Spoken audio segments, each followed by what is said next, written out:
Hello hello hello. சொல்லத்தான் நினைக்கிறேன், சொல்லாமல் தவிக்கிறேன். காதல் சுகமானது.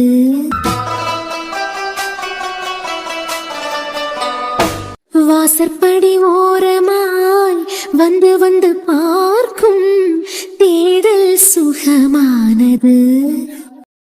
அகல்யாவும் அவ்வி அம்மாவும் சேர்ந்து இவ்ளோ பண்ணிருக்காவனா?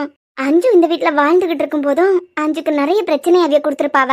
அப்போ வருண் அஞ்சு கல்யாணம் பண்ணதுக்கு பிறவைக்கும் அகல்யா மனசுக்குள்ள வருண அடைஞ்சே தீரணும்னு தான் ஆசை இருந்திருக்கு. இவ்ளோ கேவலமானவளா? தியா, வா சாரு. காஃபி ஏதாவது எடுத்துட்டு வரவா? இல்ல, அதெல்லாம் ஒண்ணு வேண்டாம். நான் ஒண்ணு பாக்கிறதுக்காண்டி தான் வந்தேன். ரியானை கூட துளசிட்ட விட்டுட்டு தான் வந்திருக்கேன். சாரு, எனக்கு மண்டே வெடிக்க மாதிரி இருக்கு. எங்க அஞ்சுக்கு பிறந்த குழந்தை எங்க? அவளே அர்ஜுன் அவருக்கு பாதுகாப்புல தான் வச்சிருக்காரா? அந்த குழந்தை இப்ப எங்க வளர்ந்துட்டு இருக்கு? அது பிறவைக்கு ஐரா எப்படி உன் குழந்தானா? ஒண்ணுமே புரியல. அதான் சொல்லணும்னு முடிவு பண்ணிட்டேன் இல்லாதியா. வருண் இவ்ளோ பெரிய தப்பு பண்ணிருக்கான். அவனுக்கு தெரியாம நடந்ததுனாலும் நீ சொல்லிருக்கணும் சாரு. நீ நினைக்க மாதிரி எல்லாம் வருண் அவ்வளவுக்கு மோசமானவன் இல்ல. அகல்யாக்கு அவனுக்கு ஒண்ணுமே நடக்கலாம். இருந்ததுக்கு பிறவைக்கும் அவ வாழ்க்கைய நினைச்சுதானே கல்யாணத்துக்கு சம்மதிச்சான். அவருக்கு தெரியும் அன்னைக்கு அந்த ரூம்ல ஏதோ ஒரு தப்பு நடந்திருக்கு அப்படின்னு. யாரு கூட என்ன பண்ணாரு, வந்துட்டு போனது யாரு, இது மட்டும் தான் அவருக்கு தெரியாது. அதனாலதான் அகல்யா அப்படி ஒரு பழிய தூக்கி போட்டதான். குடிச்சா நம்ம என்ன செய்வான்னு நமக்கே தெரியாது, நம்ம இப்படி ஒரு தப்பு செஞ்சிருப்போன்னு பழிய அவருக்கு மேலேயே ஏத்துக்கிட்டாரு. இப்பவும் வருண் சாருக்கு மனசுக்குள்ள அந்த குற்ற உணர்ச்சி இருக்கு. தான் ஏதோ தப்பு பண்ணிட்டதாவும் தன்னால ஏதோ ஒரு பொண்ணு பாதிக்கப்பட்டிருக்கதாவும் அவருக்கு மனசுக்குள்ளே இருக்கு. ஐயோ சாரு, அவனுக்கு சுத்தமா ஞாபகமே இருக்காது. நான் அவனோட க்ளோஸ் ஃப்ரெண்டுங்கிறத விட எனக்கு ஒரு நல்ல அப்பா, நல்ல அண்ணா, நல்ல தம்பி, தாத்தா இருந்ததுக்கு பிறவைக்கு எல்லாமே எனக்கு அவன்தான். அதுக்கு முன்னமும் அப்படிதான். பொட்டிக் விஷயமா எங்க அலையனால எனக்கு கூட அவன் தான் வருவான். எனக்கிட்ட இதெல்லாம் ஷேர் பண்ணதே இல்ல. இதெல்லாம் வச்சுதான் சொல்லேன். அவனுக்கு இதெல்லாம் சுத்தமா ஞாபகம் இல்ல. ஞாபகம் இருக்கு. அவருக்குள்ள குற்ற உணர்ச்சி இருந்ததுனாலதான் அஞ்சோக்கா என்ன தேடி வந்தாவ. அஞ்சுக்கு தெரியுமா? தான் ஃப்ரெண்ட்ஸு கிட்ட தனக்கு ஞாபகம் இருந்ததெல்லாம் சொன்னது மாதிரியே அஞ்சு அக்கா கிட்டேயும் அப்பப்ப புலம்பிக்கிட்டே தான் இருந்திருக்காரு. வருண் சாருக்கு என்ன விட அஞ்சு அக்கா தான் பொருத்தம். அவரை ரொம்ப காதலிச்சாவ. என்ன விட வருண் சார் மேல அவிய வச்சிருந்த காதல்னால அவர் என்ன தப்பு பண்ணியிருந்தாலும் அதுக்கு அஞ்சு அக்காவே பொறுப்பை ஏத்துக்கவும் ஆசைப்படுவாவ. அஞ்சோட குழந்தை. வருண் சார் என்கிட்ட இந்த மாதிரி நடந்ததுக்கு பிறவைக்கு நான் வீட்டுக்கு வந்துட்டேன். எப்பவுமே அந்த வீடை வெறுக்கிறேன்னா முத ஹாஸ்டல்ல வரட்டேன். அந்த சம்பவம் நடந்து 3 வாரம் தாண்டினதுக்கு பிறவைக்கு எனக்கு தலை சுத்திட்டே இருந்து. அப்போ எங்க ஊர்ல யாருக்காவது உடம்பு சரியில்லைன்னா கைப்பிடிச்சு பார்த்து மருந்து கொடுக்குற ஒரு பாட்டி இருந்தாவன். அவியல அத்தை கூப்பிட்டு இருந்தாவன். நான் எது நடந்திருக்கவே கூடாதுன்னு நினைச்சனோ அதுதான் நடந்திருக்கு. நான் ஒரு டாக்டரா இருக்கேன். ஆனா நான் பிரெக்னண்டா இருக்குது எனக்கு தெரியறதுக்கு முந்தையே அத்தைக்கும் மாமாக்கும் தெரிஞ்சுட்டேன். அப்புறம் என்ன நடந்து? என் வாழ்க்கையில நான் அன்னைக்கு அடி வாங்கின மாதிரி என்னைக்குமே அடி வாங்கினதில்ல. உயிரோட வைக்காத அவள. வலிக்குது மாமா. அட கடவுளே, இவளுங்களுக்கு கிட்ட உண்மையை சொல்லி தொலைச்சிட்டனே. 2 பாவியெல்லாம் சேர்ந்து அப்பாவி பிள்ளைய கொண்டு போடுவாளோ போல இருக்கேன். கடவுளே, இவன் தான் ஏதாவது தப்பு செஞ்சிருப்பான்னு சொல்லிட்டு உளறி விட்டமே. இப்ப எப்படி இருங்க கிட்ட இருந்து இவளை காப்பாத்தியது? அடிச்சே கொண்டு போடுவாளோ போல இருக்கேன். நிறுத்த சொல்லுங்க அத்தை, வலிக்குது. ஏன் ஒரு நிமிஷம் இல்லையா? என்ன உங்களுக்கு என்ன? எப்பா பிள்ளைதாச்சி பிள்ளையா இப்படி அடிச்சு கொண்டு போடாத. செத்தா சாவட்டும், சாவதுக்கு தானே அடிக்கேன். ஏண்டி அப்பா அத்தா இல்லாத அனாத நாயை வீட்டுல போட்டு வளர்த்தா கூட அதுக்கு நன்றி இருக்கான். உன்னை வீட்டுல போட்டு வளர்த்ததுக்கு எவ்வளவு கேவலமான வேலையை செஞ்சுக்கிட்டு வந்திருக்கேன். உனக்காண்டி ஏன் பிள்ளை இங்க காத்துக்கிட்டு இருந்தா? நீ படிக்க போறேன்னு சொல்லிக்கிட்டு எவன் கூடாலேயே ஊரை சுத்தி பிள்ளைய வாங்கிட்டா வந்திருக்க. இனிமே உன்னை உயிரோட விட்டான்னு வச்சுக்க. எங்களுக்கு தாண்டி கேவலம், எங்களுக்கு தான் கெட்ட பேரு. தயவு செஞ்சு என்ன விட்டுருங்க, என்ன நான் பாத்துக்கலாம். ஏண்டி பேச மாட்டேன்? டேய் ராஜா, இனிமே இவள நீ விட்டு வைக்காத. இவ உயிரோட இருந்த வேஸ்ட் தான். அத்தை வேண்டாத. என் புள்ள உன் கழுத்துல தாலி கட்டினதுக்கு பிறவைக்கு தான் உன் மேல உரிமை எடுத்துப்பேன்னு சொல்லிக்கிட்டு இருக்கான். நீ எவனோ ஒருத்தனுக்கு பிள்ளையா வாங்கிட்டு வந்திருக்க. சொல்லுடி, இதுக்கு எவன் காரணம்? அத்தை, அவ சொல்ல மாட்டாமா? அடி அடி, இன்னும் நல்லா போட்டு அடி. எவன் காரணம்னு உண்மை வரவை. ஏன் விட்டுறியா? பிள்ளை தாச்சு பிள்ளை. ஏண்டி என்ன பார்த்தா உனக்கு எப்படி தெரியுது? உனக்கு வயிற்றுல பிள்ளைதான் வேணும்னா எனக்கு கேட்டிருக்க வேண்டியதானே? அதான் விட்டுக்கிட்டு வெளியே போய் ஊர் மேய்ச்சிட்டா வாரா. மாமா, நான் பேசுறத கொஞ்சம் பொறுமையா கேளுங்க. நீ எவனுக்கு பிள்ளைய வாங்கிட்டு வருவ? நான் பொறுமையா கேட்கணுமா? உன்னை காண்டி இங்க தோத்துக்கிட்டு இருக்கனா பொறுமையா கேட்கற மாதிரி. அம்மா அடிச்சு பாத்துட்டேன், மிதிச்சு பாத்துட்டேன். இதுக்கெல்லாம் எவன் காரணம் மட்டும் வாயே திறக்கலைவா. நீங்க உம்முன்னு சொல்லுங்கம்மா. வேன்ல கட்டி தொங்க விடாங்க. வயித்துல பிள்ளைய வாங்கிட்டு வந்திருக்கா பிள்ளைய.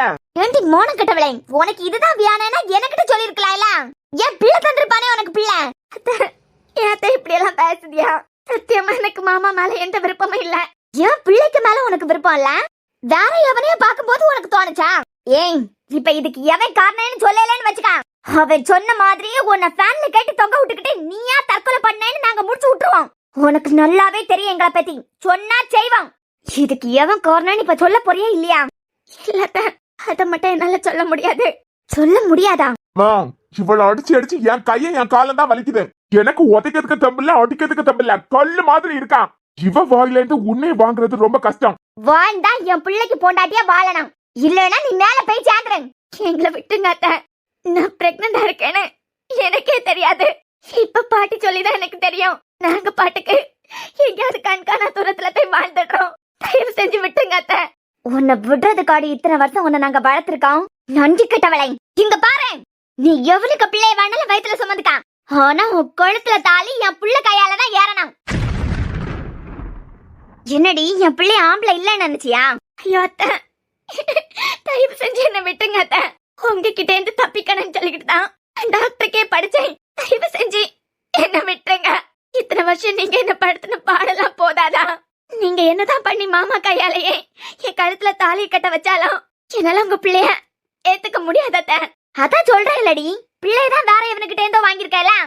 தாலியே என் பிள்ளை கட்டுவான். ஏய், எடுத்துட்டு வா போய். அம்மா, வேற எவனுக்கு பிள்ளைய சுமந்துட்டு இருக்கா? இவ கழுத்துல நான் தாலி கட்டணுமா? இப்ப என்னடா, வயித்துல இருக்க அந்த பிள்ளை தானே உனக்கு பிரச்சனை? நாளைக்கு அந்த பிள்ளை என்ன அப்பான்னு சொல்ல நான் அப்பாவா இருக்கணுமா? அதுவன் எவனோ ஒருத்தனுக்கு பிள்ளை. அவ வயித்துல வளர்ந்துகிட்டு இருக்காதானே பிரச்சனை. இவளே ஒரு அனாதை கழுதைதான். கருவை கலைக்கிறதுக்கு இப்பவே ஏற்பாடு பண்றேன். இன்னைக்கே பண்றேன், உடனே பண்றேன். வேண்டாத்த, தப்பு. அம்மாடி ராஜேஸ்வரி, என்ன நீ உன் மோகனம் பண்ணியது மகா பெரிய தப்பு பத்துக்கா. பெரிய பாவம். அந்த ஆண்டவன் எல்லாத்தையும் பாத்துக்கிட்டு தான் இருப்பான். ஒண்ணுமே தெரியாத கருவை கலைக்கிறது ரொம்ப தப்பு. இத்தனை வரையும் உங்க காலடியில தூக்கி போட்டு அதை பந்தாடியாச்சு. யாருக்கு பிள்ளைன்னு தெரியல, நல்லா இருந்துகிட்டு போட்டுமே. அப்ப தாயிலாத்த பிள்ளை. இந்த குழந்தைக்கு சம்பந்தமானவன் எவனோ அவனுக்கு கூடாலே போய் நல்லா வாழட்டும். உன் மோகனுக்கு வேற பிள்ளையா கிடைக்காது. உற்றுமா, பாவம் அப்பாவி பிள்ளை. என் கழுவி ஏயா என்ன தைரியம் இருந்தா என் அம்மாவே எதிர்த்து பேசுவேன். என் அம்மா ஒரு முடிவு எடுத்ததுன்னா அது கரெக்டா தான் இருக்கான். உன் வேலை கைய பிடிச்சு பார்த்து உண்மையை சொல்லியது மட்டும் தான். உன் வேலை முடிச்சுக்கலாம். எடுத்து காலி பண்ண. இல்லப்பா, பிள்ளை தாச்சி பிள்ளை, விட்டுருங்களேன்.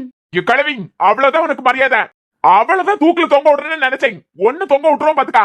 உன் வேலை என்னமோ அதை மட்டும் பாத்துக்கிட்டு பேசாம நின்று. விட்டுங்க அத்த. எங்கேயாவது கண்காணாத தூரத்துக்கு போய் என் பிள்ளை நானே வளர்த்துப்பேன். நொந்து போயிருந்த என் மனசுக்கு ஆறுதலா கிடைச்சாதான் இந்த குழந்தை. தயவு செஞ்சு எங்களை விட்டுருங்க. இதுக்கு காரணமானவன் யாருன்னு சொல்லு, ஒண்ணு விட்டுறியான்.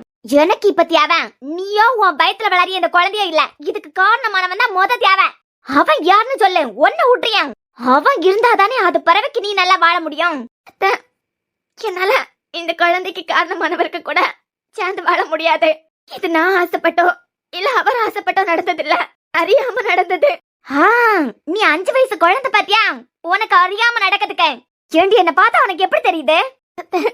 சத்தியமா அவர் பாவம். ஆமாண்டி, உனக்கு குழந்தை தந்தவன் பாவம். உனக்கு ஒண்ணு தெரியாது, நீ பச்சை குழந்தை. அதான் உன் வயித்துல வளர்ந்துகிட்டு இருக்க.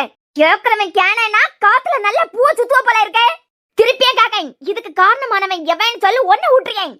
அவருக்கு கல்யாணம் நடக்க போகுதாத்த. அவ வீட்டுல பொண்ணெல்லாம் பாத்துட்டாவ. எனக்கு அவருக்கு இனிமே எந்த சம்பந்தமும் இல்ல. ஓ, உன் பிள்ளை அப்பன் பேர் தெரியாத பிள்ளையா? உனக்கு அப்பன் ஆத்தா இல்ல, நீ வாங்கிக்கிட்டு வந்திருக்கியே ஒரு பிள்ளைய உன் வயித்துல. அதுக்கு அப்ப யாருன்னே தெரியாது. அப்ப யாருன்னு உன் பிள்ளைக்கு தான் தெரியாத மாதிரி வளர்க்க போறியா, இல்லன்னா உனக்கே தெரியாதா? சொல்ல, இதுக்கு காரணமானவன் யாரு? சத்தியமா சொல்றேன் அத்த. என் அம்மா அப்பா மேல சத்தியமா சொல்லேன். அவருக்கு வேற பொண்ணுக்கு கூட நிச்சயம் ஆயிட்டு. எனக்கு அவருக்கு எந்த சொந்தமும் எதுவுமே இல்ல. எல்லாமே முடிஞ்சு போச்சு. வீட்டுல அவருக்கு வேற பொண்ணு பாத்துட்டாவ. அந்த பொண்ணுக்கு கூட கல்யாணம் நடக்க போகுது. அவர் சந்தோஷமா இருக்கட்டும். எங்களை விட்டுருங்க அத்த. நாங்க யாருக்கும் தெரியாத ஊர்ல போய் நாங்க பார்த்து போயங்கள. இதுக்குதான் உனக்கு சோறு போட்டு நாங்க வளர்த்தமா? உன்னை வெட்டி கொல்லன போல இருக்குடி. ஆனா நீ படிக்க போனதுக்கு காரணமே எனக்கு தெரியும். எங்களுக்கிட்ட இருந்து தப்பிக்கிறதுக்கு படிக்கிறதுக்கு போனா இப்ப பிள்ளை வாங்கிக்கிட்டு வந்து நிக்க. என்ன இந்த காரணத்தை வச்சு உன்னை அப்படியே விட்டுருவான்னு நினைச்சியா? நான் ராஜேஸ்வரி. நீ அப்பனா அவனுக்கு பேர சொல்ல மாட்டேன், அவன் ஊரை சொல்ல மாட்டேன்.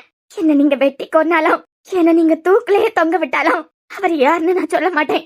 என்ன அவருக்கு கல்யாணம் ஆக போகுது. சரி, உன் கழுத்துல தாலி ஆறட்டும். டேய், திருப்பியும் கேட்க, இந்த செகண்டே அவ கழுத்துல தாலியை கட்ட முடியுமா முடியாதா?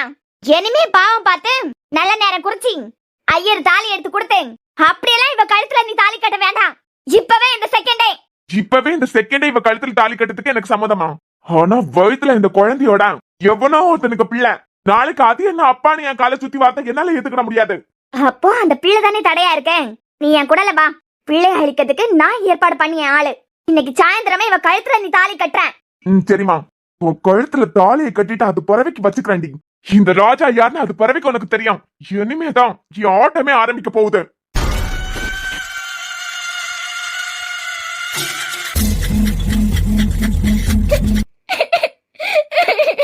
அந்த கடவுள் எனக்கு மட்டும் இவ்வளவு கஷ்டத்தை கொடுக்காங்க. அந்த கடவுளுக்கு உன்னை நல்லா பிடிக்கும், அதனாலயே கூட இருக்கலாம். மன்னிச்சிருமா, இந்த பாவி பையன்தான் என்னமோ தப்பு செஞ்சிருக்கான்னு சொல்லிட்டு உன் அத்தைக்காரிக்கு முன்னாடியே அவனுக்கு முன்னாடியே உண்மையை போட்டு உடைச்சிட்டேன். சத்தியமா இதுக்கு காரணம் வேற யாராவதா இருப்பாவன்னு நினைச்சு கூட பாக்கலாமா? அவன் யாருன்னு நீ யாருக்கிட்டையும் சொல்ல வேண்டாம், எனக்கிட்டையும் சொல்ல வேண்டாம். இவகிட்ட இருந்து எப்படியாவது தப்பிச்சு போயிரு. இந்த குழந்தைக்கு காரணமானவன் யாரோ அவனுக்கு கூட போய் சந்தோஷமா வாழு. முடியாது பாட்டி, அவளுக்கு வேற கல்யாணம் நிச்சயம் ஆயிட்டு அவருக்கு தெரிஞ்சு இது நடக்கல. நீ அவனுக்காண்டி இவ்வளவு பேசியனா கண்டிப்பா நல்லவனாதான் இருக்கான். வீட்டுல பார்த்த பிள்ளைக்கு கூட தாலியை கட்டிட்டானா? அது தெரியல பாட்டி. நான் அவரை பார்த்து எப்படியும் ஒரு மாசத்துக்கிட்ட இருக்கோம், 3 வாரத்துக்கு மேல ஆச்சு. கல்யாணம் ஆயிட்டா ஒன்னும் எனக்கு தெரியாது பாட்டி. அக்கா, இவ்ளோ என்ன முடிவு பண்ணிருக்கியாலோன்னு எனக்கு தெரிஞ்சாச்சு. கருவை கலைக்கிறதுக்கு தான் யாரையோ கூட்டிக்கிட்டு வர போயிருக்கான். கிரு விட்டு வைக்க மாட்டாளுவா. இன்னைக்கே கருவையும் கலைச்சுக்கிட்டு அவன் உன் கழுத்துல தாலியும் கட்டிடுவான் பாத்துக்கா. எப்படியாவது இங்க இருந்து ஓடி தப்பிச்சிரு. எங்க பாட்டி போவேன்? எனக்கு தெரிஞ்ச ஒரே இடம் ஹாஸ்டல். என் ஃப்ரெண்ட்ஸுங்க வீட்டுல எல்லாம் எனக்கு இடம் இருக்கு. ஆனா என்னால அவியலுக்கு அசிங்கம். அது மட்டும் இல்ல, மாமா அங்க வந்து கண்டிப்பா கலவரம் பண்ணுவாவ. தேவையில்லாம அவியலுக்கும் பிரச்சனை பாட்டி. என்னால யாருக்கும் இந்த பிரச்சனையும் வர வேண்டாம். என் குழந்தைய எனக்கு பார்க்கணும் பாட்டி. என் வாழ்க்கை இனிமே என் குழந்தைக்கு கூட மட்டும்தான். இந்த பாவிய வாழத்துக்கு உடனுமே ஒன்ன.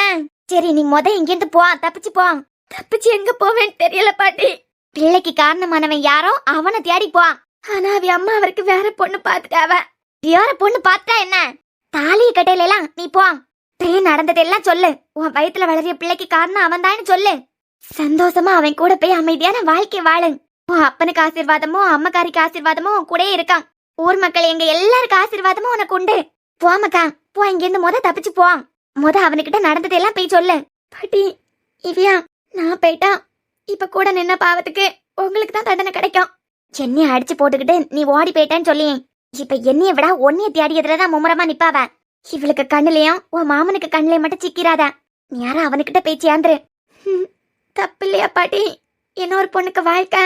சாரு, அவ கழுத்துல என்னமோ தாலி யாரலாம். உன் வயித்துல குழந்தை வளர்ந்துகிட்டு இருக்க. இப்ப நீ உன் வாழ்க்கைய பத்தி யோசிக்கலனாலும் வயித்துல வளரிய பிள்ளைய பத்தி யோசி.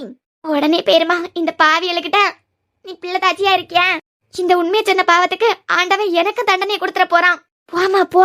நீ தப்பிச்சு போற சமயம் ஊருக்காரங்களுக்கு கண்ணுல நீ பட்டாலும் உன்னை தப்பிக்க வைக்கிறதுக்கு தான் அவிய பாப்பாவன். இவளுக்கிட்டையும் உன் மாமனுக்கிட்டையும் உன் மாமன்காரனுங்க ஆளுங்க கிட்டையும் மட்டும் மாட்டிராத. சரி பாட்டி. சாரு, என் குழந்தைய காப்பாத்திக்கிறதுக்கு எனக்கு வர வழி தெரியல. 5 கிராம் பொண்ணை நான் பார்த்ததே இல்ல. ஒருவேளை அந்த கரு உருவாகாம இருந்திருந்தா கண்டிப்பா வரன் சாருக்கு வாழ்க்கையில நான் வந்திருக்க மாட்டேன். குழந்தைய காப்பாத்ததுக்காண்டி நடக்க இருந்த கல்யாணத்தை நிறுத்ததுக்கு முடிவு பண்ணேன். முன்னமாவது இது நான் மட்டும் சம்பந்தப்பட்டது. ஆனா கரு உருவானதுக்கு பிறவைக்கு ஒரு குழந்தைய என்ன நம்பி இருக்கு. வருண் சார் மட்டும் சாருக்கு பாத்திருக்க பொண்ணுக்கு கழுத்துல தாலி கட்டிட்டா. என்னால யாருக்கிட்ட இதுக்கு காரணமானவரு வருண் சார் தான் சொல்ல முடியாது. அவருக்கு அது அசிங்கம். நான் அவரை உண்மையா காதலிச்சேன்டியா. அவர் பேருக்கு ஒரு கெட்ட பேர் வர்றதுக்கு நான் விட்டுற மாட்டேன்ல. அதனால மாமா கிட்ட இருந்து அத்தை கிட்ட இருந்து தப்பிச்சு மறுபடியும் ஹாஸ்டலுக்கு வந்தேன். என் வாழ்க்கையில அம்மா அப்பா போனதுல இருந்தே எல்லா கஷ்டத்தையும் அனுபவிக்கிறதுக்கு ஆரம்பிச்சுட்டேன். ஆனா அன்னைக்கு வருண் சாருக்கு எனக்கு நடந்த அந்த சம்பவத்துக்கு பிறவைக்கு அடுத்தடுத்து என் வாழ்க்கைய புரட்டி போடிய மாதிரி நிறைய சம்பவம் நடந்தது. நான் பிரெக்னண்டா இருந்தது, அது பிறவைக்கு வருண் சாரை தேடி ஹாஸ்பிட்டல் போனேன். அங்க சார் இல்ல. உடனே ஹாஸ்டலுக்கு என் ஃப்ரெண்ட பார்க்க போனேன். அங்கதான் என் ஃப்ரெண்டு சொன்னதை கேட்டேன். என் தலையில இடியே விழுந்துட்டு. வருண பாக்கலையா நீ? பார்த்தேன்.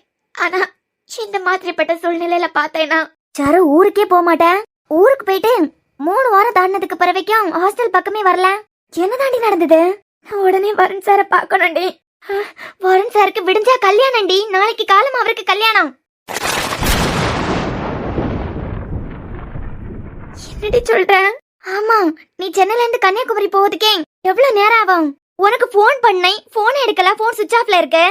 மனசு சரியில்லை, அதான் போனெல்லாம் சுவிட்ச் ஆஃப் பண்ணி போட்டுட்டேன். ஏண்டி இங்க இருந்து பெய்ய 3 வாரத்துக்கு மேல ஆகுது? இவ்வளவு நாளுமா மனசு சரியில்லாம இருப்பேன்.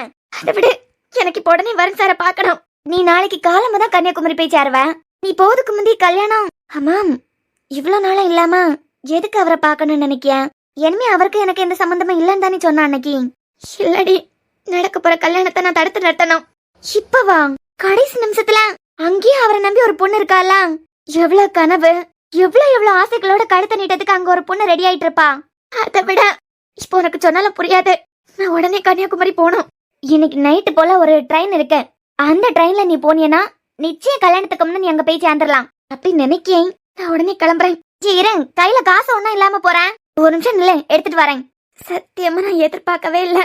நான் போன சுவிட்ச் ஆஃப் பண்ணாம வச்சிருந்தா கூட என் ஃப்ரெண்டுக்கு கால் அட்டன் பண்ணிருக்கலாம். ஆனா கண்டிப்பா அவருக்கு வாழ்க்கையில குறுக்க போனேன்னு நான் நினைக்கவே இல்லை. குழந்தைக்காண்டி மறுபடியும் அவரை பார்க்கறதுக்கு முடிவெடுத்தேன். அவர் நம்பலைனாலும் அவரும் டாக்டர், நானும் டாக்டர் தான்.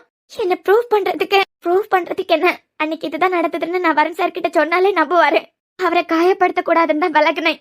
ஆனதியா, ஒருவேளை என் குழந்தை பிறந்ததுக்கு பிறவைக்கு என் குழந்தை என்னென்ன கஷ்டத்தை அனுபவிக்கன்னு யோசிச்சு பார்த்தேன். குழந்தை வெளியே வர்றதுக்கு முந்தையே அப்ப யாருன்னு கூட தெரியாதான்னு அத்தை கேட்டாவ. குழந்தைக்கு மட்டும்தான் தெரியாம வளர்க்க போறியா, இல்லனா உனக்கு யாருன்னு தெரியாதான்னு கேட்டாவ. அப்போ குழந்தை பிறந்ததுக்கு பிறவைக்கு என் குழந்தைக்கு அம்மாவா அப்பாவா இருந்து என்னால பாத்துக்க முடியும். ஆனா இந்த சமுதாயம் விடுமா அதுக்கு? என்னைய என் குழந்தைய துரத்தி அடிப்பாவ. அப்ப யாருன்னு தெரியாத குழந்தை, அப்பம் பேர தெரியாத குழந்தை, இவ்வளவு கஷ்டமா இருக்கும். அதான் தேடி போயிட்டேன். அடி மேல அடி எல்லாம் அந்த 3-4 வாரத்துக்குள்ள நடந்துச்சு. கல்யாணம் நடந்த இடத்துக்கு நான் வந்தேன். அங்கதான் அர்ஜுனை பாத்தியா? ஆனா நீ கல்யாணத்துக்கு 1 செகண்டுக்கு முன்ன அங்க வந்திருந்தாலும் கண்டிப்பா அர்ஜுன் கல்யாணத்தை நடத்தி இருப்பாரு. அப்போ வருண் 5 கழுத்துல தாலி கட்டினதுக்கு பிறவைக்கு தான் நீ வந்து சேர்ந்தியா? ஏன்னா அதுக்கு முன்ன நீ வந்திருந்தா கண்டிப்பா அர்ஜுன் கல்யாணத்தை நடத்தி இருப்பாரு. வருண் சார் 5 அக்கா கழுத்துல தாலி கட்டுறதுக்கு முன்னமே இந்த கல்யாண மண்டபத்துக்கு வந்துட்டேன். அப்ப ஏன் அர்ஜுன் கல்யாணத்தை நிறுத்தல? அவருக்கு முன்னமே தெரிஞ்சிருந்தா ஒரு கலவரமே பண்ணிருப்பாரே. பேட் லக் தியா, நான் பார்த்தது அர்ஜுன் அண்ணன் இல்ல. அன்னைக்கு நான் அர்ஜுன் அண்ணன் கிட்ட மாட்டிருந்தேன்னா என் வாழ்க்கை என்னைக்கோ சந்தோஷமா மாறி இருக்கும். ஆனா நான் கல்யாணத்தை நடத்ததுக்கு சூஸ் பண்ண ஆளு யாரு? மாமா கிட்ட போய் சொன்னியா? மாமா முன்ன தப்பு பண்ணியிருந்தாலும் இப்ப எல்லாம் நியாயமா தானே நடந்துப்பாரு. கண்டிப்பா அவர் நடத்தி இருப்பாரு. தான் பொண்ணு வாழ்க்கை மாதிரி தான் இன்னொரு பொண்ணு வாழ்க்கையே நினைப்பாரு. முந்தைய அத்தையை கல்யாணம் பண்ணதை அறிவு கிட்டத்தனமா பண்ணாரு. ஆனா நியாயமா தானே நடந்துப்பாரு அவரு. நான் அவரையும் பார்க்கல தியா. சொல்ல போனா வருண் சாரை தவிர அங்க யாரும் எனக்கு தெரியாது. யார பாக்குறது, யார்கிட்ட பேசியது, யார்கிட்ட பேசினா வருண் சாரை நேரடியா பார்க்க முடியும்? அங்கேயும் இங்கேயுமா கொஞ்ச நேரம் நாய மாதிரி அழைச்சி தெரிஞ்சேன். அப்பதான் ஒருத்தங்க அவியதான் பொண்ணோட அம்மா, பொண்ணு அம்மா கிட்டயே பொண்ணோட ரூம் எங்க இருக்குன்னு கேளுங்கன்னு சொன்னாரு. அவிய பொண்ணோட அம்மான்னு அப்பதான் எனக்கு தெரியும். அவியல்கிட்ட போய் பேசினேன். நடந்தத சொன்னியா? ஆமாமா, உள்ளதான் இருக்கா, போய் பாருங்க. அம்மா வாமா, நீ அஞ்சுக்கு ஃப்ரெண்டா? இப்பதான் அவளுக்கு கூட படிச்ச பிள்ளை எல்லாம் அவ எங்க இருக்கான்னு கேட்டு போயிட்டு இருக்காவ. அவிய பரமேந்தே போவான். அவ ரூம்ல தான் அலங்காரம் பண்ணிக்கிட்டு இருக்கா. என்னமோ கொஞ்ச நேரத்துல ஐயர் பொண்ணை வர சொல்லுங்கன்னு கூப்பிட போறாரு. நீயே கூட போமா? இல்லம்மா, எனக்கு உங்க பொண்ணு யாருன்னு தெரியாது. நீ முஸ்லிம் பொண்ணா? இல்ல, ஆனா நெத்தியில. சரி, கல்யாணத்துக்கு வந்திருக்கா, உள்ள போ. பள்ளிக்கூடத்துல அவ கூட படிச்சியோ? இல்லம்மா, எனக்கு உங்க பொண்ணு தெரியாது. நான் வருண் சாரை பாக்கிறதுக்கு வந்திருக்கேன். நீ ஆஸ்பத்திரியில தானே வேலை பார்க்க? டாக்டர் தானே? அம்மா, எங்க மாப்பிள்ளை டாக்டர் தான். அப்ப நீ டாக்டர் தானா? ஓ, மாப்பிள்ளைக்கு ஃப்ரெண்டா நீ? மாப்பிள்ளை இப்பதான் மேடைக்கு கூப்பிட்டுருக்காவ. நீ போமா. அம்மா, நான் உங்ககிட்ட முக்கியமான ஒரு விஷயம் சொல்லணும். இப்ப வா, இந்த நேரத்துலயா? கல்யாணம் முடிச்சதுக்கு பிறகு எல்லாம் பாத்துக்கலாம். நீ உள்ளவா. எங்க இருந்து வர? சென்னையில இருந்து. காலமா சாப்பிட்டியா? இல்லம்மா, இப்ப அதை விட முக்கியமான விஷயம். தயவு செஞ்சு நான் சொல்லதை கொஞ்சம் கேளுங்க. இப்ப பொண்ணு கூப்பிடுங்கன்னு வேற சொல்லுவாவ. தாலி கட்டிய நேரம் வேற நெருங்கிக்கிட்டு இருக்கு. சரி, அழுதுகிட்டே என்னமோ சொல்ல வர, என்னன்னு சொன்னான்னு சொல்ல. நீங்க பொண்ணோட அம்மாங்கிறதுனால ஒரு பொண்ணுக்கு மனசை கண்டிப்பா புரிஞ்சுப்பியா. அது மட்டும் இல்லாம நான் சொல்ல போற விஷயத்துல 4 பேருக்கு வாழ்க்கை அடங்கி இருக்கு. சரி, என்னன்னு சொல்லுமா, அழாம சொல்லு. கல்யாணத்துக்கு வந்துகிட்டு அழுதுட்டு நிக்க சந்தோஷமா பொண்ணையும் மாப்பிளையும் வாழ்த்தாண்டாமா. அம்மா, நான் உங்ககிட்ட கேட்க வந்த ஹெல்ப்பே, தயவு செஞ்சு இந்த கல்யாணத்தை நடத்துங்க. கல்யாணத்தை நடத்தணுமா? ஏன் பாக்கிறதுக்கு நல்ல பொண்ணு மாதிரி தெரியுது. கல்யாணத்தை நடத்துறதுக்கு அபசகுணமா பேசிட்டு நிக்க கல்யாண நேரத்துல வந்து. அம்மா, நான் சொல்லியதுல 1000 காரணம் இருக்கும். இப்போ உங்க பொண்ணுக்கு நீங்க கல்யாணம் பண்ணி வச்சாலும் கண்டிப்பா அதைய சந்தோஷமா இருக்க மாட்டாவ. இதுல என் வாழ்க்கை, உங்க பொண்ணு வாழ்க்கை, அது பறவைக்கு வரும் இருக்க வாழ்க்கை, இது எல்லாத்துக்கும் மேல இனிமே இந்த உலகத்துக்கே வராத ஒரு உயிர்க்க வாழ்க்கை கூட இருக்கு. தயவு செஞ்சு கல்யாணத்தை நடத்துங்கம்மா. நான் உங்க பொண்ணுக்காண்டியே தான் இப்ப பேசிக்கிட்டு நிக்கேன். ஏய், யார் நீ? எவ்வளவு கஷ்டப்பட்டு மாப்பிள்ள பார்த்தே என் பொண்ணுக்கு கல்யாணத்தை நடத்திக்கிட்டு இருக்கான். நீ என்னடா ஈஸியா வந்து கல்யாணத்தை நடத்துறதுக்கு சொல்லிக்கிட்டு இருக்க? அத யார் நீ? ஒன்னதான் கேக்கேன். நான் வருண் சார காதலிக்கிறேன். ஏமா, நீ காதலிக்கேன்னு சொல்லிக்கிட்டு அங்க ஆசாசியா காத்துக்கிட்டு இருக்க என் பொண்ணுக்கு கல்யாணத்தை நடத்துறதுக்கு சொல்லுதியா? காதலுக்காண்டி ஒரு கல்யாணத்தை நடத்துறதுக்கு சொல்லியா? ஒரு கல்யாணத்தை நடத்தியது சின்னப்பட்ட காரியம் நான் நினைச்சுக்கிட்டு இருக்கேன். இப்பதான் என் பொண்ணுக்கு ஒரு நல்ல வாழ்க்கை அமையதுக்கு இருக்கு. நீ வேற வந்து அபசகுணமா பேசிக்கிட்டு நிக்க. முத வெளியே போமா. காதல கல்யாணமா ஒண்ணா? ஒத்துக்கிறேன், காதல் கல்யாணத்துல முடிஞ்சா சந்தோஷம் தான். ஆனா இங்க கல்யாணம் நடக்க போகுது. இப்ப வந்து நீ காதலிக்கேன்னு சொல்லிய. நீ காதலிக்கிறதுக்காண்டி உன் காதலுக்காண்டி எல்லாம் கல்யாணத்தை நடத்த முடியாது. முத வெளியே போ. காதல் மட்டும் இல்லம்மா, இப்ப வருண் சாரோட குழந்தை என் வயத்துல வளர்ந்துட்டு இருக்கு. வயத்துல அவருக்கு குழந்தை வளர்ந்துட்டு இருக்கு. இந்த டைம்ல உங்க பொண்ணு கழுத்துல தாலி கட்டினா கண்டிப்பா இந்த உண்மை வெளியே வரும்போது உங்க பொண்ணால சந்தோஷமா இருக்க முடியாதுமா. அதே வாழ்க்கையும் என் வாழ்க்கையும் வருண் சார் நிம்மதியும் குழந்தை எல்லாருக்கும் நிம்மதியா போயிடும். உங்க பொண்ணை பத்தியும் கொஞ்சம் யோசிச்சு பாருங்கம்மா. தயவு செஞ்சு இந்த கல்யாணத்தை நடத்துங்க. எனக்காண்டி மட்டும் பேசல, எல்லாரும் பத்தியும் யோசிச்சுதான் இந்த முடிவுக்கு வந்திருக்கேன். நீ எவனோ ஒருத்தனுக்கு குழந்தைய சுமந்துட்டு வருவேன், அதுக்கு காரணம் ஏன் மாப்பிளையா? நானும் டாக்டர் தான், வருண் சார டாக்டர் தான். இந்த குழந்தை அவருக்கு குழந்தை தானே நான் ப்ரூவ் பண்றேன். அதுக்கு வந்து இந்த கல்யாணத்தை நடத்துங்க. என் வயித்துல வளர்ற குழந்தை அவரோட குழந்தை தான். இதுக்கு காரணம் அவர் தானே நான் நிரூபிக்கேன். கல்யாணத்தை நடத்துங்கம்மா. இவ சொல்லியதை பார்த்தா உண்மையாவே மாப்பிள்ள தான் தப்பு செஞ்சிருப்பாரு போலயே. அவரும் டாக்டர், நானும் டாக்டர், நான் நிரூபிக்கேன்லாம் சொல்லியாலே. இந்த நேரத்துல இவளை விட்டா என் பொண்ணு வாழ்க்கைய நாசமாக்கிடுவா. எவ்வளவு கஷ்டப்பட்டு இப்படி ஒரு பணக்கார வாழ்க்கைய அவளுக்கு அமைச்சு கொடுத்திருக்கேன். கடைசி நேரத்துல வந்து எல்லாத்தையும் கெடுத்துக்கிட்டு இருக்குது இந்த பொண்ணு. இல்ல, இவளை வெளியே விட்டா நம்மளுக்கிட்ட சொன்ன மாதிரி அர்ஜுனுக்கிட்ட போய் சொன்னாலும் சொல்லிடுவா. எனக்கிட்ட சொன்ன மாதிரி அர்ஜுனுக்கிட்டயோ என் புருஷனுக்கிட்டயோ இல்ல நிலனுக்கிட்டயோ சொன்னால்னா இந்த கல்யாணமே நின்றான். இப்போதைக்கு இவளை இந்த மண்டபத்தை விட்டு வெளியே வரட்டியதில்ல. இவ யாரையும் சந்திக்காம பாக்கனாதான் முக்கியம். அம்மா, உங்களால முடியலனா நான் கூட வருண் சார நேரா போய் பாக்கேன். எவ்வளவு வேணும்? உன் அப்பா அம்மா என்ன செய்யாவ? அம்மா அப்பான்னு யாரும் இல்ல. அனாதையா? எவ்வளவு வேணும்னு கேளு. என் பொண்ணு நல்ல வசதியான இடத்துக்கு தான் போறான். 10 நாளையில உனக்கு எவ்வளவு வேணுமோ அவ்வளவு பணத்தை நான் தரேன். யாருக்கிட்டே வாய திறக்கப்படாது. இத பத்தி யாருக்கிட்டே மூச்சு விடப்படாது, புரியுதா? இல்லம்மா, எனக்கு பண காசெல்லாம் வேண்டாம். எனக்கு நிம்மதியான அமைதியான வாழ்க்கை மட்டும்தான் வேணும். ஒண்ணு மாதத்துல நான் மட்டும்தான் சம்மந்தப்பட்டிருந்தேன். இப்போ ஒரு குழந்தையும் சம்மந்தப்பட்டிருக்கேன். நான் நேராவே வருண் சார் கிட்ட போய் பேசுறேன். ஏய், இங்க பாரு, திருப்பியே சொல்ல. நான் பிசி போடுறத பறக்கிக்கிட்டு போயிட்டே இருேன். அதை விட்டுக்கிட்டு கல்யாணத்தை நடத்துவேன். உண்மை எல்லாருக்கிட்டையும் உடைக்க போறேன். இது உங்க மாப்பிளைக்கு குழந்தைதான் நிரூபிக்க போறேன். இப்படி எல்லாம் தெரிஞ்சேன்னு வச்சுக்கான். இங்க பாரு, உயிரோட புதைச்சிருவேன் பாத்துக்கா. நீங்க என்ன சொன்னாலும் நான் வருண் சார போய் பார்க்கதான் போறேன். டேய், எல்லாரும் வாங்கடா. அம்மா, இங்க பாரு, ஒன்ன விட உன் வயித்துல வளர்ந்துட்டு இருக்க குழந்தைய விட எனக்கு என் பொண்ணுக்கு வாழ்க்கை தான் முக்கியம். பணக்கார வாழ்க்கைய அவளுக்கு அமைச்சு கொடுக்கணும்னு நினைச்சேன். நான் நினைச்ச மாதிரி அமையதுக்கு இருக்கேன். கடைசி நேரத்துல உள்ள புகுந்த ஆட்டத்தை கலைக்கலாம் நான் பாக்க. அம்மா, என்ன பத்தியே கொஞ்சம் யோசிச்சு பாருங்களேன். ஏன் நீ என் அம்மான்னு கூப்பிட்டோன்னா நீ என் பொண்ணு மாதிரி ஆயிருவியா? அங்க பல ஆசையோட இருக்கிறது என் பொண்ணு. அவளுக்கு நல்ல ஒரு பணக்கார வாழ்க்கை அமைச்சு கொடுத்திருக்கேன். அவ மகாராணி கணக்கா அந்த வீட்டுல வாழ போறான். மாப்பிள்ள வேற வீட்டுக்கு ஒத்த பையன். சொத்து சொகம் எல்லாம் என் பிள்ளைக்கு மட்டும் தான் வந்து சேர போகுது. ஆனா அந்த நாய் நீ இடையில வந்து எல்லாத்தையும் கெடுக்கலாம் நான் பாக்க. அண்ணா, அங்க என்ன பண்ணிட்டு நிக்கிறியா? உங்க அத்தைக்க சித்தப்பா பெரியப்பா பசங்க அவையில எல்லாம் வச்சு என்ன ஒரு ரூமுக்குள்ள அடைச்சு போட்டாவ. ரூமுக்குள்ள அடைச்சு போட்டது அந்த பொம்பளை. கல்யாணம் முடியது வரைக்கும் என்ன வெளியே விடல. கல்யாண சத்தத்துல நான் சத்தம் போட்டது யாருக்குமே கேட்கல. உனக்கு தெரியுமாதியா? அவைய என்ன அடைச்சு போட்ட இந்த ரூம் வழியா, ஜன்னல் வழியா நான் வருண் சாருக்கு கல்யாணத்தை நேருக்கு நேர் பாத்துக்கிட்டு தான் இருந்தேன். எல்லாத்துலயும் அன்னைக்கு அம்மா அப்பா இல்ல, அமைதியான வாழ்க்கை கிடைச்சதில்ல, சந்தோஷமா இருந்ததில்ல. எப்ப பார்த்தாலும் மனசுக்குள்ள ஒரு பதட்டம், பயம், நிம்மதியாவே நான் இருந்ததில்ல தியா. ஷாரு, நல்ல வேலை உங்க அத்தை என் மூஞ்ச மட்டும் பார்க்கல. ஒருவேளை என்ன ஃபாலோ பண்ணி வந்து என் ஃப்ரெண்டு கிட்ட எங்க போனான்னு தெரிஞ்சுக்கிட்டு மாமா கன்னியாகுமரிக்கே வந்துருவாருன்னு பயந்து போய் தான் என் மூஞ்ச மறைச்சுக்கிட்டு கல்யாண மண்டபத்துக்கு வந்தேன். ஓ, அதனாலதான் அந்த தகரம் அன்னைக்கு உனக்கிட்ட உன் சத்தத்தை எங்கேயோ கேட்டிருக்கேன்னு சொல்லுச்சா? அது பிறவைக்கு தாலி கட்டி முடிச்சதுக்கு பிறவைக்கு அவியலே என்ன மண்டபத்துக்கு வெளியே கொண்டு விட்டுட்டாவ. அது பிறவைக்கு எனக்கு அங்க வேலை என்ன, தாலியே கட்டிட்டாரு. என்னால என் குழந்தைய பாத்துக்க முடியும், ஆனா மாமா கிட்ட இருந்து என் குழந்தைய காப்பாத்தணும். இந்த சொசைட்டி என் குழந்தைக்கு என்னென்ன பேர் வைக்கணும்னு எனக்கு தெரியும். அதே தாண்டி 10 மாசம் என் மாமா அத்தை எங்க கண்ணுக்கே தெரியாத மாதிரி எனக்கே தெரியாத ஊருக்கெல்லாம் ஊர் ஊரா போய் அலைஞ்சேன். எனக்கு தெரிஞ்ச ஊருக்கு போனாதானே என்ன தேடி அவிய வருவாவ. நான் போன இடம் எல்லாம் எனக்கே தெரியாத ஊரு.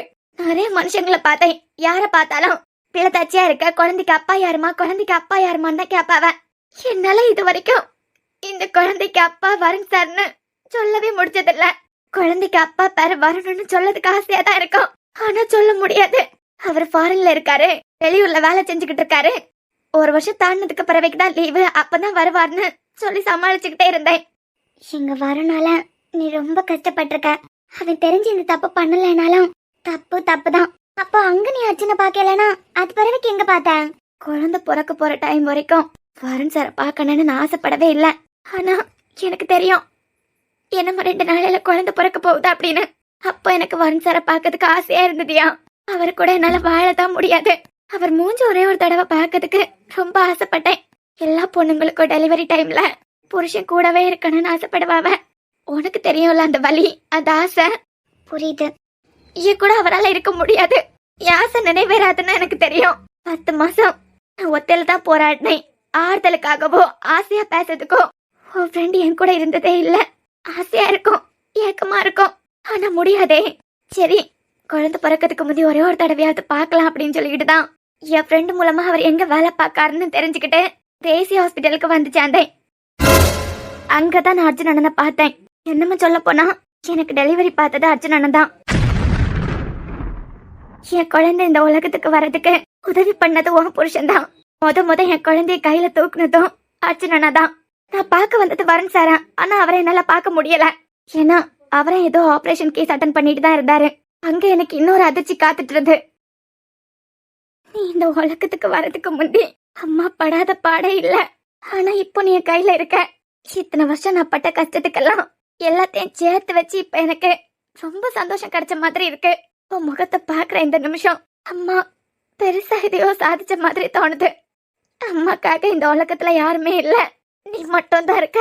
ஆனா இந்த பாவி வயத்துல நீ பிறந்ததுக்காக இனிமே இந்த சமுதாயத்துல என்னென்ன கஷ்டப்பட போறேன்னு உனக்கு தெரியுமா?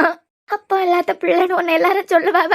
அம்மாவால உனக்கு கஷ்டமா இருக்கும் வளர வளர. எப்படி இதெல்லாம் தாங்கிக்க போற நீ? அப்பா பேர் என்னன்னு உனக்கிட்ட கூட அம்மாவால சொல்ல முடியாது. 10 மாசம் அம்மாவோட மாமா கிட்ட இருந்து உன்னை நான் காப்பாத்தி இந்த உலகத்தோட வெளிச்சத்தை காட்டிட்டேன்.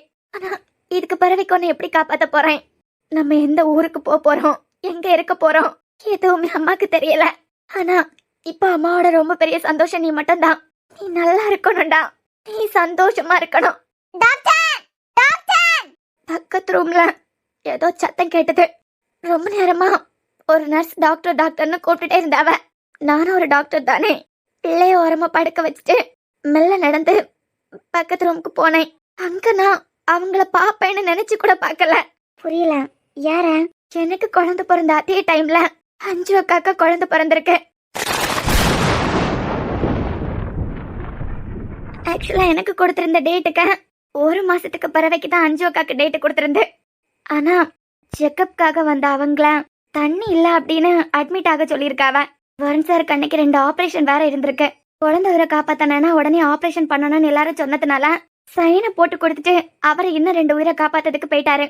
உள்ள போன எனக்கு அங்கதான் அதிர்ச்சி காத்துட்டு இருந்து. இவங்களா? நீங்க எப்படிமா இங்க நடந்து வந்தியா?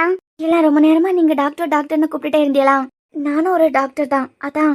ஓ, இந்த குழந்தை எங்க வருண் சாரோட குழந்தை. குழந்தைக்கு பேச்சு மூச்சே இல்ல. இவங்க எங்க சாரோட குழந்தை தான். எங்களுக்கு எம்டி சார் எப்படியோ அதே மாதிரி தான் வருண் சாரா. நீங்க கூட அவரை தெரியும் சொன்னீங்களா? எனக்கு ரொம்ப வேண்டப்பட்டவர் தான். குழந்தைக்கு பேச்சு மூச்சு இல்ல, எந்த டாக்டர்ஸும் உள்ள வேற இல்ல, அர்ஜுன் சார் வேற இங்க இல்ல. ஒரு நிமிஷம் கொடுங்களேன் குழந்தையா. குட்டி இங்க பாருடா. சிஸ்டர், குழந்தை இறந்துட்டா. எங்க ஹாஸ்பிடல்ல இப்படி நடந்ததே இல்லையே. அட்டன் பண்ணது யாரு? ஸ்மிருதி மேமுக்கு குழந்தை பிறந்து அவிய லீவ்ல இருக்காவ. அர்ஜுன் சார் உங்களுக்கு அட்டன் பண்ணாரு. இவளுக்கு வெளியில இருந்து வேற ஒரு டாக்டர் தான் வந்தாவ. அந்த மேம் உடனே கிளம்பிட்டாவ. ஐயோ, ஏற்கனவே குழந்தை இல்லைன்னா அஞ்சு மாமா மட்டும் தான் காப்பாத்த முடியும் டாக்டர் சொல்லிக்கிட்டு தான் இருந்தாவ. இந்த குழந்தைய என்னால பெத்துக்க முடியும், நான் பெத்துப்பேன்னு சொல்லி இவ்வளவு ஆசைப்பட்டு இந்த குழந்தைய பெத்துக்கிட்டாவ. எப்படி சொல்ல போறேன்?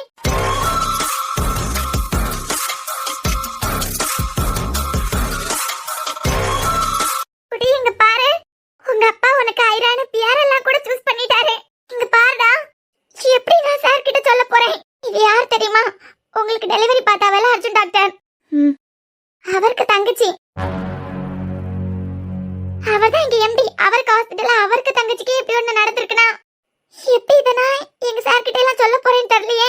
குழந்தை இறந்து ரொம்ப நேரம் ஆகியிருக்கு. அந்த டாக்டர் அவசரமா வெளியே போனதுனால யாரும் கவனிக்கல போல. சரி, நான் உடனே இத அர்ஜுன் சார் கிட்ட போய் சொல்றேன். ஒரு நிமிஷம். சொல்ல வேண்டாமே. குழந்தை இறந்துட்டுன்னு சொல்ல வேண்டாம்னா என்ன அர்த்தம்? இருங்க ஒரு நிமிஷம். Arjun sir, Arjun sir. Sister, ஒரு நிமிஷம் நில்லுங்களேன். சொல்லுங்க. இத பத்தி யார்கிட்டயும் சொல்ல வேண்டாம். அதான் ஏற்கனவே டாக்டர் சொல்லிருக்காவல 2 உயிர்ல ஒரு உயிரை தான் காப்பாத்த முடியும் அப்படின்னு. வருண் சாரோட ஒய்ஃபை காப்பாத்தினதே பெருசுன்னு தான் நான் நினைக்கேன். அப்படின்னா நடக்க இருக்கதை தான் யாராலையும் மாத்த முடியாதே. ஆமா, நான் சொல்லணும்ல உடனே. எனக்காக ஒரு ஹெல்ப் பண்றீங்களா? என்ன? என் குழந்தையா இவங்க குழந்தையா மாத்தி வச்சிருங்க. விளையாடுறீங்களா நீங்க? என்னால அப்படியெல்லாம் பண்ண முடியாது. ப்ளீஸ் சிஸ்டர், நான் ஒரு பெரிய பிரச்சனையில இருக்கேன். என் குழந்தையோட நான் வெளியே போனா என் அத்தை பையன் என் குழந்தைய உயிரோட கொன்றுவான். நான் அவ்வளவு பெரிய பிரச்சனையில இருக்கேன். என் குழந்தைய எப்படி காப்பாத்த போறேன்னு தெரியாம முழிச்சிட்டு இருந்தேன். என் குழந்தை இவங்க கிட்டே வளரட்டுமே. அப்படியெல்லாம் ஹாஸ்பிடல்ல தப்பு பண்ண முடியாது. அர்ஜுன் சாருக்கு தெரிஞ்சதுன்னா பெரிய பிரச்சனை ஆகும். உங்க குழந்தையெல்லாம் அப்படி மாத்தி வைக்க முடியாது. ப்ளீஸ் சிஸ்டர், இறந்து போன குழந்தைக்காகவே இவ்வளவு துடிச்சு போனீங்களே. இன்னொரு குழந்தை இறந்து போறதுக்கு நீங்க காரணமா இருக்க போறீங்களா? நான் எப்படி காரணமா இருக்க முடியும்? இப்ப நீங்க பண்ண போற ஹெல்ப்னால என்னோட குழந்தையை காப்பாத்த முடியும். ஆனா ஹாஸ்பிடல்ல இந்த மாதிரி தப்பெல்லாம் எங்களால பண்ண முடியாது. இந்த தப்புக்கே எனக்கு தோண போக முடியாது. உங்களுக்கு வருண் சார் நல்லா இருக்கணும் தானே? ஆமா. குழந்தை இறந்துட்டு இவளுக்கு தெரிஞ்சதுன்னா இது எவ்வளவு வருத்தப்படுவாவ? தாங்கிக்கிடவே மாட்டாவ. மேம் பைத்தியம் ஆனாலும் ஆயிருவாவ. ஆனா அதெல்லாம் வருண் சார் அர்ஜுன் சார் எல்லாரும் புரிய வைப்பாவ. நாளை பின்ன உங்க குழந்தைய கேட்டு நீங்க அவகிட்ட வந்தியல்னா சத்தியமா அப்படி வரமாட்டேன். ஏன்னா எனக்குன்னு யாரும் இல்ல. இந்த குழந்தை என்கிட்ட வளர்ந்ததுன்னா என் குழந்தைக்கு உயிருக்கு ஆபத்து.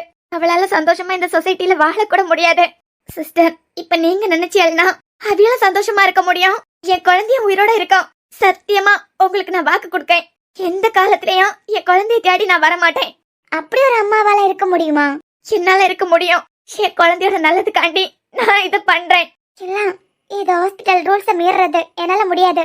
சிஸ்டர், இது யாருக்கு தெரிய போறது இல்ல. என் குழந்தை அவங்க குழந்தையா அவங்க கிட்டே வளரட்டும். உங்களுக்கு வருண் சார தெரியும் தானே? அது அவருக்கு மேல எனக்கு நிறைய மரியாதை இருக்கு. தயவு செஞ்சு எப்படின்லாம் கேட்காதுங்க. என் குழந்தை இவிய கிட்ட வளர்றதுதான் சரியா இருக்கும். அவளுக்கு நல்லதும் என் குழந்தை இவிய கிட்ட வளர்றது மட்டும்தான். என் குழந்தை என்கிட்ட வளர்ந்தாள்னா ஒவ்வொரு நிமிஷமும் அவ கஷ்டப்படணும். அவ உயிரை காப்பாத்ததுக்கு அவளை சின்ன வயசுல ஏதாவது ஆசிரமத்துல நான் சேர்க்கிற மாதிரி கூட இருக்கலாம். அவ நல்லா வாழணும். அவ அம்மா நான் தான். நிறைய கஷ்டத்தை அனுபவிச்சுட்டேன். வாழ்க்கையில நிறைய போராடிட்டேன். சிஸ்டர், என் குழந்தை ரொம்ப பெரிய பணக்கார வீட்டுல உள்ள குழந்தை. ஆனா என்னால நேரடியா அங்க ஒப்படைக்க முடியாது. என் குழந்தை வருண் சார் கிட்ட வளர்றதா நியாயம். கரெக்ட்? நியாயமா? இல்ல, ஒருவேளை நீங்களே சொல்றீங்களா குழந்தை இருந்தது இவளுக்கு தெரிஞ்சதுன்னா இவ பைத்தியம் கூட ஆகலாம் அப்படின்னு. நான் ஒன்னும் தப்பு செய்யலையே. ஒரு வகையில நல்லா தானே பண்றோம். இறந்து போனது என் குழந்தையா இருக்கட்டும். தயவு செஞ்சு எனக்கு இந்த ஹெல்ப் பண்ணுங்க. ஆனா நீங்க எப்போது சத்தியமா என் அம்மா அப்பானா எனக்கு உயிர். ஆனா அவிய உயிரோட இல்ல. அவிய மேல சத்தியமா சொல்லேன், என்னைக்கும் இவளை தேடி நான் வரமாட்டேன். இவ உயிரை காப்பாத்ததுக்கு தான் நான் இந்த முடிவை எடுக்கேன். ஒருவேளை நீங்க வந்துட்டீங்கன்னா வரமாட்டேன். வருண் சார் நல்லா இருக்கணும், சந்தோஷமா இருக்கணும். சரி, ஆனா இதனால எனக்கு உங்களுக்கு எந்த பிரச்சனையும் வராது. நான் பாத்துக்கலாம். ஏதாவதுன்னா என்ன காண்டாக்ட் பண்ணுங்க. அப்ப சரி, நானே என் குழந்தைய எடுத்துட்டு வரேன். கடவுளே, நான் பண்றது சரியா தப்பான்னு எனக்கு தெரியல.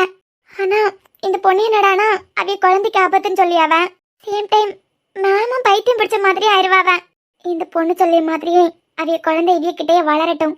அதுதான் இப்ப அஞ்சு மாமோட ஹெல்த்துக்கு நல்லது. சின்ன செல்லம், அம்மா மேல கோபமா இருக்குதியா? ஓ, அம்மா இப்படி ஒரு முடிவு எடுத்துட்டாளேன்னு கோவப்படுத்தியா? ஆனா செல்லம், நீ அம்மா கிட்ட வளர்றத விட அப்பா கிட்ட வளர்றதா உனக்கு நல்லது. அம்மா கிட்ட வளர்ந்தேன்னா இந்த சமுதாயம் உன்னை கேவலமா தான் நடத்தும். நீ பெரிய வீட்டுல வளர வேண்டிய பொண்ணு. நீ இந்த அம்மாவோட வயித்துக்குள்ள இருக்கும் போதுதான் ரொம்ப கஷ்டப்பட்டுட்ட. இப்போ நீ இந்த உலகத்தோட வெளிச்சத்தை பார்த்துட்ட. இனிமே நீ உன் அப்பா கிட்ட இருக்கதா உனக்கு நல்லது. அம்மா உன்ன வேற எங்கேயோ எல்லாம் விட்டுட்டு போகல. அம்மா உன்ன அப்பாட்ட தான் விட்டுட்டு போறேன். மறுபடியும் விதி ஒன்னே என்னையும் சேர்த்து வைக்காது. இந்த நிமிஷத்துல இருந்து நீ ஏன் பொண்ணுங்கிறது உண்மைனாலும் உனக்கு எனக்கு எந்த சம்மந்தமும் இருக்க போறது இல்ல. அம்மா உன்னை தேடி கூட வர மாட்டேன். அதான் உன் அம்மானு உனக்கும் தெரிய போறதில்ல, உன் அப்பாக்கு தெரிய போறதில்ல, உன்னை வளர்க்க போற 5 அம்மாக்கும் தெரிய போறதில்ல. அம்மா மன்னிச்சிரு. அப்பா உனக்கு என்ன பேரை போட்டிருக்காவளோ அந்த பேரையை வைக்கட்டும். ஊர் உலகத்துக்கு வேணா உனக்கு எனக்கு எந்த சம்மந்தமும் இல்ல. ஆனா அம்மாக்கு தெரியும், நான் உன் கூட இல்லைனாலும் என் நினைப்பு முழுக்க உன்னை சுத்தி தான் இருக்கும். நீ நல்லா இருக்கணும்டா. அம்மாதான் அம்மா அப்பா இல்லாம ரொம்ப கஷ்டப்பட்டுட்டேன். உனக்கு அப்பா இல்லாம நீ கஷ்டப்படக்கூடாதுடா. நீ அம்மா கூட அப்பா கூட நீ இருக்கணும். அவைய உன் அம்மா இல்லைனாலும் இனிமே அவையதான் உன் அம்மா. கண்டிப்பா உன்னை நல்லா பார்த்துப்பாவ. நீ இருக்க போற இடம் உனக்கு சம்மந்தம் இல்லாத இடம் இல்ல. உனக்கு எல்லா சம்மந்தமும் இருக்க. உனக்கு உரிமையான இடத்துலதான் அம்மா உன்னை ஒப்படைச்சிட்டு போறேன். அம்மாவா உன்னை தேடி வரமாட்டேன். விதி மறுபடியும் ஒன்னே என்னை சேர்த்து வைக்குமான்னு எனக்கு தெரியல. ஆனா இப்பவும் சொல்றேன்டா, நான் எங்க இருந்தாலும் அம்மாவோட நினைப்பு முழுக்க உன்னை பத்தி தான் இருக்கும். நீ நல்லா இரு. இப்ப அம்மா இந்த முடிவெடுத்ததுக்கு காரணம் உனக்காக மட்டும்தான். நீ நல்லா இருக்கணும். நிறைய வருஷம் சந்தோஷமா நீ இருக்கணும்டா.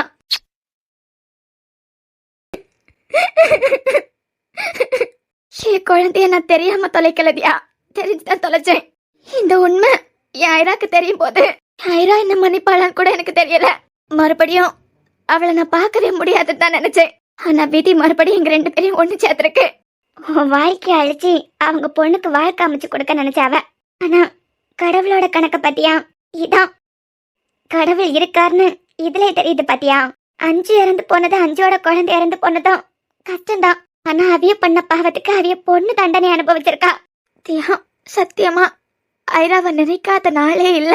அவளை போட்டோல கூட பார்க்க முடியாதுன்னு நினைச்சேன். ஆனா இந்த 3 வருஷமா ஆசை தீர அவளை போட்டோல பாத்திருக்கேன், வீடியோ கால்ல பாத்திருக்கேன். மனசு நிறைஞ்சிருந்து அஞ்சுக்கா இறந்துட்டாவன்னு அர்ஜுனன் கிட்ட இருந்து போன் வர்றதுக்கு முன்ன வரைக்கும். அர்ஜுனும் அஞ்சும் எப்படி உன்னை தேடி வந்தாவ?